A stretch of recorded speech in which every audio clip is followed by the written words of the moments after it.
They're here to take over our country, not just to come into the country. They're taking it over. So whoever let them in should be from the arm of the Statue of Liberty. Who should be hung? Well, I would like to start off with somebody like Hillary. Hillary, I like to see her dangling down there, oscillating, like tick-tock, tick-tock. I care a lot about the national debt and the fact that, Gen Z is going to be really they're going to be left the bill of the past generations, and we all know that, cutting down a deficit, you're either going to slash spending or increase taxes.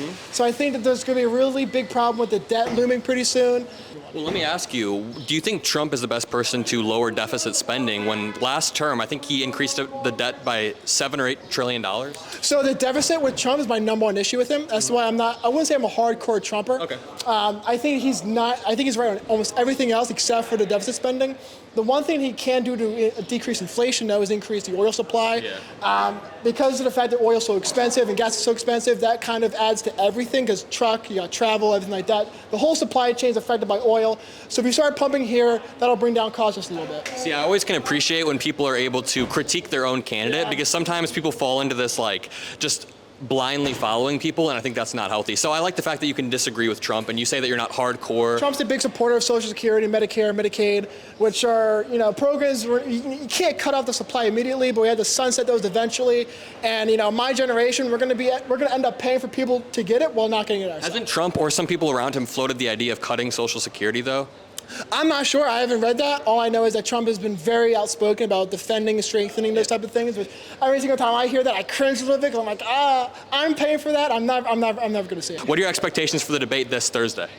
We've had 3 debates going on for decades now, and the fact that we're changing the rules to make it easier for Biden, because he has diminished capabilities as a debater, as a president, as a public official, it's damaging to the American tradition. It's making a mockery of the institution. Well, and to be fair, didn't Trump refuse to participate in the Republican primary debates, which also broke a similar precedent as President Biden saying he won't do 3 debates? Isn't that it's kind of similar? I can see where you're coming with that. In my mind, I kind of view this election as 2 incumbents coming in, because Trump is already so wildly popular on the other side. I was a big Vivek guy, to be fair. We met him multiple times. We followed him around. And so while I would have, him on that debate stage would have just hurt him. Basically it was just a Republican primary for vice president. So Edward, we chatted multiple times. I always enjoy it. Let me ask you, Donald Trump was just convicted on 34 counts. How are you going to rationalize this one? They were Stalinist show trials. I think if Stalin was pursuing Trotsky, they said, Mr. Trotsky hasn't committed any crimes. And Stalin said, show me the man, I'll find you the crime. They cannot even define what the crime was that turned these alleged misdemeanors, which were way beyond the statute of limitations. When Stalin persecuted Trotsky, that's what you were saying, right? Was there a jury of Trotsky's peers that were picked by Trotsky's lawyers? And also, the statute of limitations was extended during COVID for a year. What's the crime? Who's the victim? Nobody can define what the crime is. The crime is falsifying business records with the intent of changing the results of an election. The victim was the American people. They were lied to about the Stormy Daniels. There should have been a change of venue. New York City, it's a Marxist despotism there. You throw out these buzzwords like Stalinism and Marxism, but I mean, look. There's already proof that the juries were bragging we're going to convict him before the trial was over. Wasn't that just one online post by a troll? It was like a troll post? 34 felonies for something that nobody else has ever been charged with. Other than Michael Cohen, his co-conspirator. Well, if you ask what it means to me, it means nothing. You know what it does? Yamamoto, Admiral Yamamoto, when Pearl Harbor got bombed. Biden will not get the nomination. He will be gone by the time of the Democratic National. You're tripping. They would have already ousted him, number one. Number two, that'd be so incredibly unprecedented. What else has Biden done that is that unprecedented? The way the election was stolen the last time is unprecedented. Here we go. You know what the Democrats are going to do? In a last-ditch effort to redeem themselves, they know this is a losing battle. Yeah. They will get rid of Biden. They'll make him resign. Make him an offer he can't refuse. Who's your Hillary is itching for it. Yeah. Hillary's itching like she's got the crabs in her crotch. She is itching so much to get back into that. She wants her revenge. She's a Gorgon. It could be Hillary, but it can't be Biden. But if they make Biden resign before the DNC, they can safely let Kamala Harris become president for a few few months, and then they could say, we got the first woman president. When Biden inevitably wins the nomination and the election, and I show you this footage, will you say, okay, I was wrong? I'll say they stole it again. There's always some cope. Do you think that the 2020 election was stolen? I do. Really? What's your strongest? Lie. What numbers? Numbers don't. The numbers from all of these other other states, right? You can't watch an election. You can't look at these rallies. You can't see, what that ballot turnout was, right?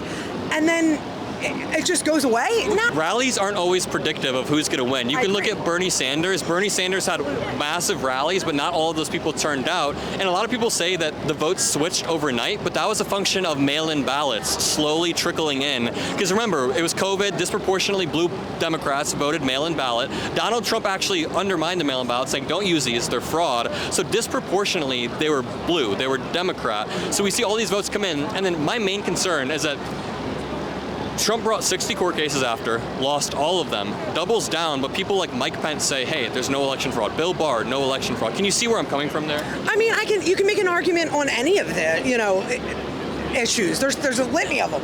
But, but there's still, I get, you are correct in that he did lose those challenges, But I still, inherently feel that it was taken. I do, If it comes out with absolute certainty that the election wasn't stolen, we find out that Donald Trump lied about it, do you think that'd be a bad thing for America to undermine our institutions? I think if there was unequivocal... there was no fraud? No fraud whatsoever, yeah. The thing that I've realized with Donald Trump is there is this repeated pattern of him claiming that things are rigged. So in 2012, he lost the Emmys. He said the Emmys were rigged. Trump University lost court cases. He said the courts were rigged. Trump said the 2016 election was going to be rigged. The 2020 election was going to be rigged. He said the primaries were going to be rigged. So can you understand when Donald Trump repeatedly claims things are rigged? Hold on, things that have been rigged, though. Well, let's just take the court cases. There's right now in New York, right? What they prosecuted him for, they had to bring back that law, right, in order to prosecute him for. Well, he falsified business records with the intention of covering up another crime and influencing the result. I didn't see that they proved that. They didn't? No. Michael Cohen? I do know Michael Cohen. You know how he served multiple years in prison for a the exact same crime, basically? They basically just took all the evidence, the paper trail, and they brought it to the jury of Donald Trump's peers. That were handpicked by Donald Trump's lawyers. That's how the process goes. Donald Trump's lawyers. Who handpicked him? I'm sorry. Donald Trump's lawyers and the prosecution and the defense both get a say during the process of voir dire, where you're picking. Jury selection. Yeah, so you get to weed people out, right? Sure. So I feel like when you take the jury selection into account, you take that these 12 people, multiple of them are lawyers, convicted Donald Trump. This had nothing to do with Alvin Bragg or Judge Merchan. Okay. Can you see that the jury was probably fair, or do you disagree with that stuff? Sorry. I mean, it's like in anything, right? You're only getting a best guess, right? You give what you're given, right? From that, from the jury, the sheets and whatnot. There's nothing, definite. I know we had, 2 attorneys on that jury? Yeah. I feel that at the end, how the judge limited the scope. Yeah. Okay, with his jury instructions. Yeah. I also feel that was, a stretch too. In my experience, I haven't seen that done. Do you think the Hunter Biden trial was rigged? Was that one fair? I really didn't follow it. I didn't either. So I got to tell you, I wasn't really interested. When I think of inflation, I think of it as a worldwide phenomena that the U.S. was actually sort of like the lowest on inflation. It was due to supply chain disruptions, due to COVID, due to other stuff like that. Also deficit spending, of course. But what can you point to a policy that you think Biden passed that increased inflation? Well, you spent a lot of the American Rescue Plan, the Infrastructure Acts, those huge spending bills that weren't accompanied by the appropriate. I feel like as he was passing those, though, the inflation was already kind of going up. I feel like it was like a little bit of causation correlation there. Right, but those also kind of added to it. The whole oil shortage, the whole oil, the fact that Biden refused to pump oil domestically, he had to beg the Saudis for it, which kind of led to him unfreezing funds to Iran.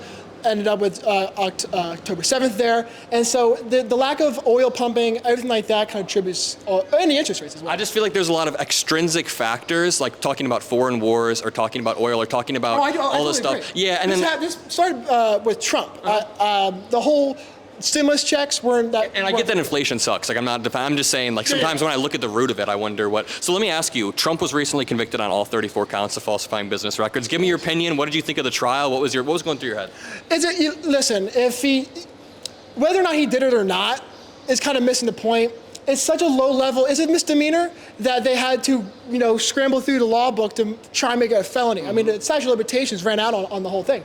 It's a circus. It didn't run out. It didn't run out because during COVID, they paused it for, I believe, a year. The statute of limitations was paused for a year. Those are sexual assault things. This is campaign financing. Those are different. In New York, they only paused it for sexual assault. I think they paused it for the statute of limitations, like in New York as a whole, was paused for a year. But I get what you're saying. Do you think that the trial was fair? Do you think that being convicted by a jury of your peers is still fair nowadays? Or what was rigged about the trial, in your opinion? I don't know if it's necessarily as rigged as it was just getting him on the smallest stuff. I mean, we've had a centuries-long tradition of not indicting former presidents or current presidents. Well, maybe the precedent was that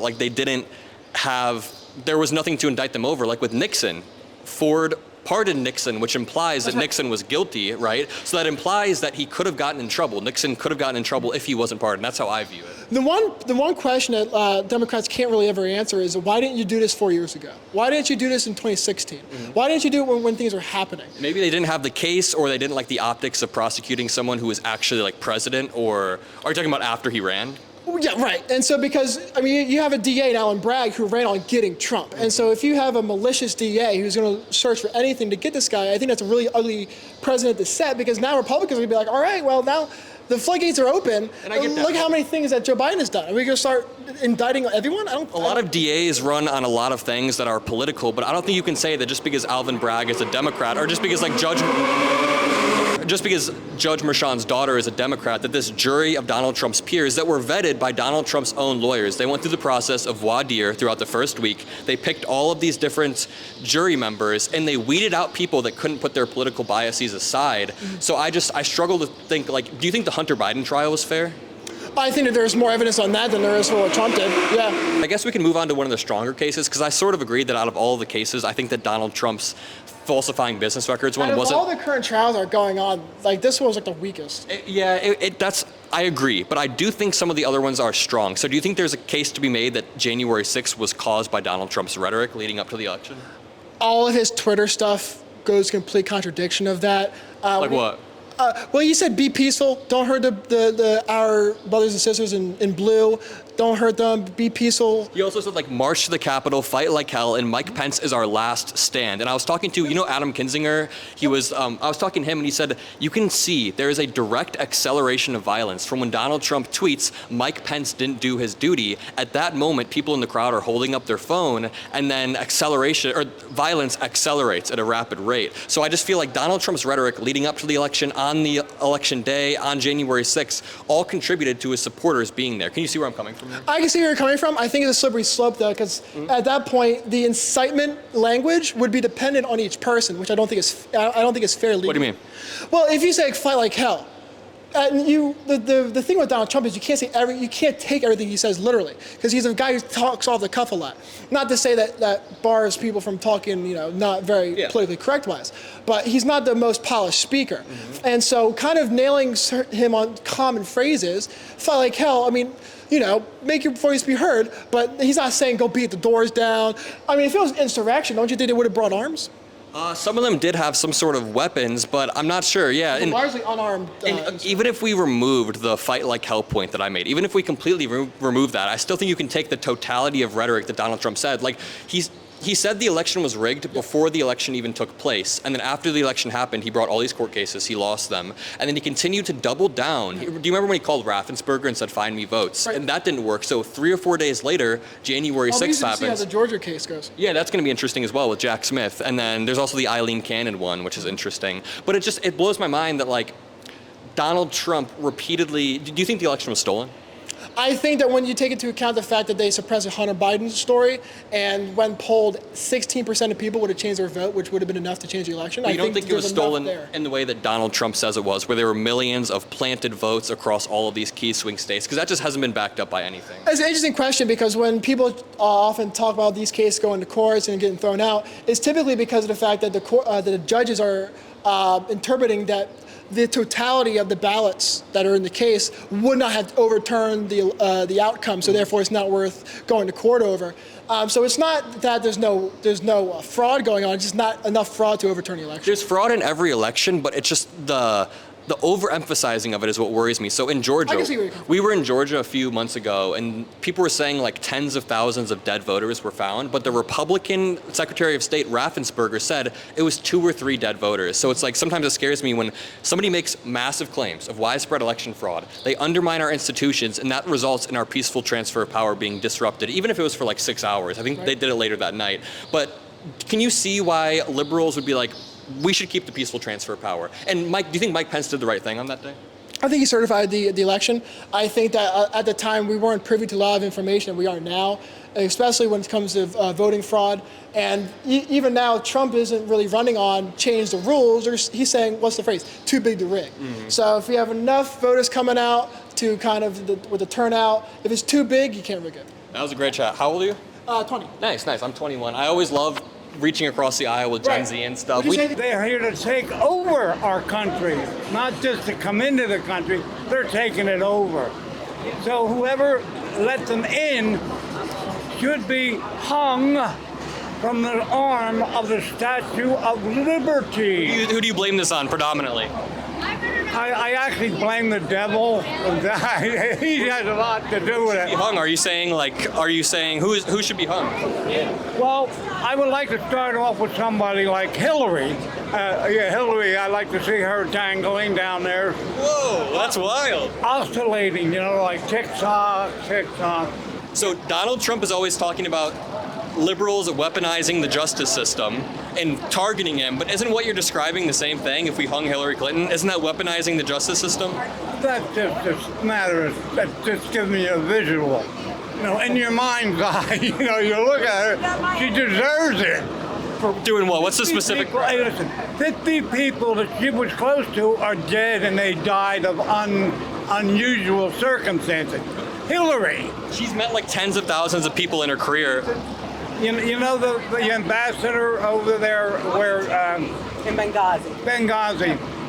Sometimes I get the feeling that Donald Trump creates this atmosphere of distrust in America, where he says that every single institution, whether there are courts, our elections, our elected officials, he said that they're all corrupt and rigged, but there's not the evidence to bring us from point A to point B. So just to really quickly wrap this up, he says that he brought 60 court cases, lost all of them. He says those judges were rigged, but those judges were appointed by him. So it feels like... Not all of them. That's fair. Not all of them. But some of them were, and it's like, are you either appointing rigged judges or nothing is rigged at all? Can you see where I'm coming from when I say that? I do. I can see exactly. I'm not disagreeing with you. Many of his cabinet members, right, turned, and whatnot. And I was thinking, hey, good selection, but... What does it tell you when everyone that was around him, from Mark Meadows... Everybody. Well, you can't say everybody. Well, we'll just name a few. Mike Pence says he refuses to vote for him. Correct. Mark Meadows came out saying there's no election fraud. His Attorney General, Bill Barr, said there was no election fraud. We can go down the list, and what do you think these people are the swamp, or what's your opinion? I really don't know, right? I mean, I'm sure that there has to be something there that made them change, but all in all, I can just say, as it stands for me, right? I believe in him, right? I understand he's not perfect. Nobody is. So, but I know he stands for what I stand for. The military, pro-life, pro-gun, God. Yeah. I really hope you guys enjoyed this video. It was brought to you by Ground News. Check out ground.news/Adam Mockler. While I was editing, I was reading this article from Ground News about a federal judge overturning a Florida law that blocked treatment for transgender children. And the unique part about this article is the distribution bias of the stories. Out of nearly 100 total news sources covering this story, less than 10% of them are right-leaning. Stories like this aren't being covered by right-wing news sources, so these stories don't pierce into the MAGA bubble. And that's the beauty of today's sponsor, Ground News. You can check all this out at ground.news/Adam Mockler. Their platform is incredibly helpful when you're trying to sort through all of your different sources, find out which ones are credible, and if you ever want to see what the other side is saying about a particular story. They even have a blind spot page where you can find news stories that have little or no coverage from one side of the political spectrum. And if I'm about to go out and debate MAGA or talk to Charlie Kirk, I want to know what conservatives are thinking on any given day, which is what makes this blind spot feed such a great tool for me. You can check all of this out at ground.news/Adam Mockler. A great example is Hunter Biden's recent conviction being disproportionately covered by right-wing outlets. They've written 57% of the articles, more than left-leaning and centrist outlets combined, which tells us that right-wing news sources are overemphasizing the trial. Ground News is a great tool to have heading into the 2024 election, especially since we live in an era where all of these news outlets are competing for the most explosive headlines. So it's really nice to have all of your sources laid out cleanly in one spot so you can tell, are they left-leaning, are they right-leaning, or are they center? And all you have to do is click on a given story, then scroll through all of the sources. So right here you can see that PBS covered this, CTV News covered this, and on the right side of the screen you can see if they lean left, lean right, if they have mixed factuality or high factuality. So with all of these tools that Ground News provides you can have a more thorough understanding of our current political landscape and what's going on any given day. All you have to do is go to ground.news/Adam Mockler. This month I was able to get my viewers, you guys, 40% off unlimited access to the Vantage subscription, which is the one that I use on a day-to-day basis. The link is in the description. Go check it out. Subscribe to my channel to help support it. Thank you to Ground News. Thank you guys for watching. Make sure you leave a like and have a great day.